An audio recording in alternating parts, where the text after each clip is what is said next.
Assalamualaikum warahmatullahi wabarakatuh.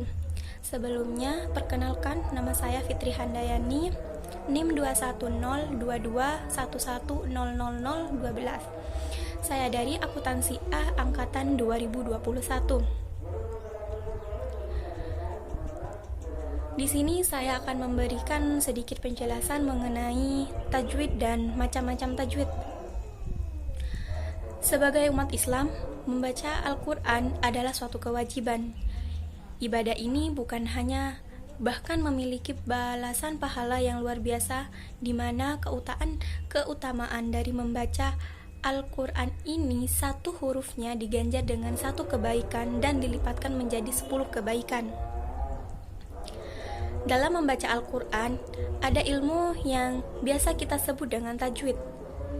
Tajwid adalah kata yang berasal dari bahasa Arab, yaitu jawadah, yujawiduh, tajwidan, yang artinya membaguskan.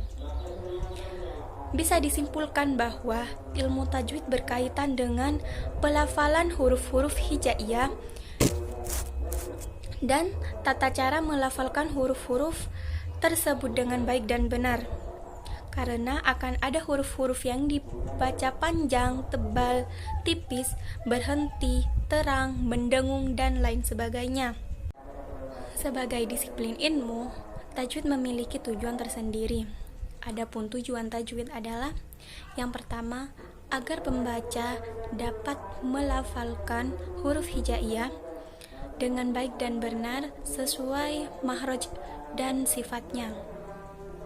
Yang kedua, agar dapat memelihara kemurnian bacaan Al-Quran melalui tata cara membaca yang baik dan benar, sehingga keberadaan bacaan Al-Quran saat ini sama dengan bacaan yang pernah diajarkan oleh Rasulullah SAW. Allah Subhanahu wa Ta'ala juga berfirman dalam salah satu ayatnya dalam Quran surah Al-Qiyamah ayat 17-18, yang artinya, sesungguhnya mengumpulkan Al-Quran dan membacanya adalah tanggung jawab kami. Jika kami telah membacakan, maka kamu ikuti bacaan itu. Selanjutnya, saya akan memberikan sedikit penjelasan dari macam-macam ilmu tajwid. Macam-macam ilmu tajwid sendiri itu banyak. Namun di sini hanya saya akan sedikit berbicara mengenai macam-macam ilmu tajwid yang sudah umum. Yang pertama yaitu hukum bacaan nun mati dan tanwin. Nun sukun dan tanwin adalah hukum bacaan nun mati bertemu dengan salah satu huruf yang sudah dibagi dalam beberapa kategori. Hukum bacaan nun sukun dan tanwin ada 5 macam, yaitu idhar holki, idgham bi gunnah, idgham bila gunnah, iklab, dan ikhfa. Penjelasan yang pertama mengenai idhar holki. Apa sih idhar holki itu? Idhar holki adalah hukum bacaan apabila nun mati dan tanwin bertemu dengan salah satu huruf idhar holki.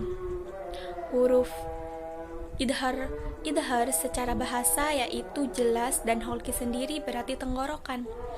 Adapun huruf-huruf yang dimaksud adalah alif atau hamzah, kha, ain, ha, ghain, ha. Dan cara membacanya pun ketika nun sukun bertemu dengan huruf tersebut adalah terang dan jelas dan tidak pendek. Bunyi suaranya tetap jelas, tidak samar, hanya jelas. Contoh, min khalfihim. Yang kedua, hukum bacaan iklab. Iklab adalah salah satu hukum bacaan Al-Quran yang terjadi apabila nun mati ataupun tanwin bertemu dengan huruf ba. Maka cara membacanya adalah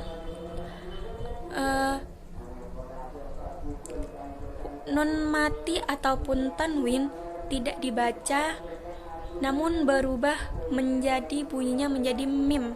Contoh, ambihum, ambihum. Jadi seperti itu. Selanjutnya mengenai ifa hakiki, yang berarti menyamarkan hukum bacaan. Ini berlaku pada huruf mim ataupun nun sukun yang bertemu dengan huruf-huruf ifa.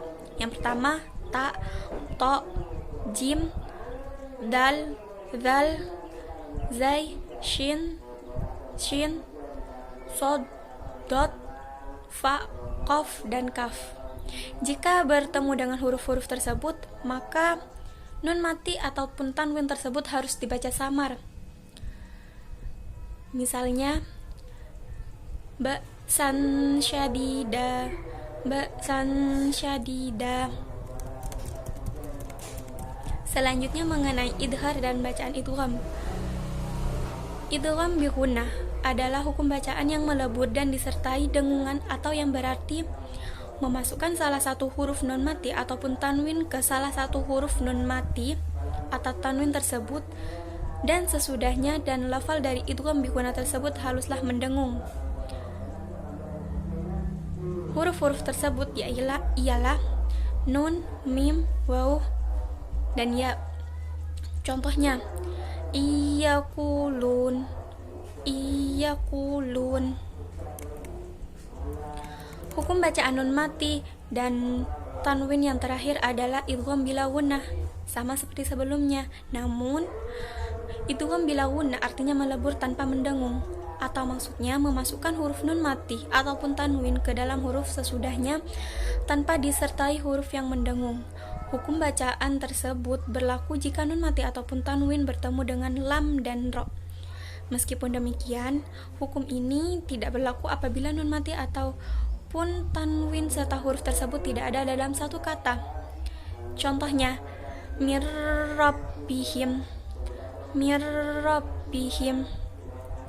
Sekian penjelasan materi dari saya mengenai sedikit materi dari saya mengenai tajwid. Kurang lebihnya saya mohon maaf. Wassalamualaikum warahmatullahi wabarakatuh.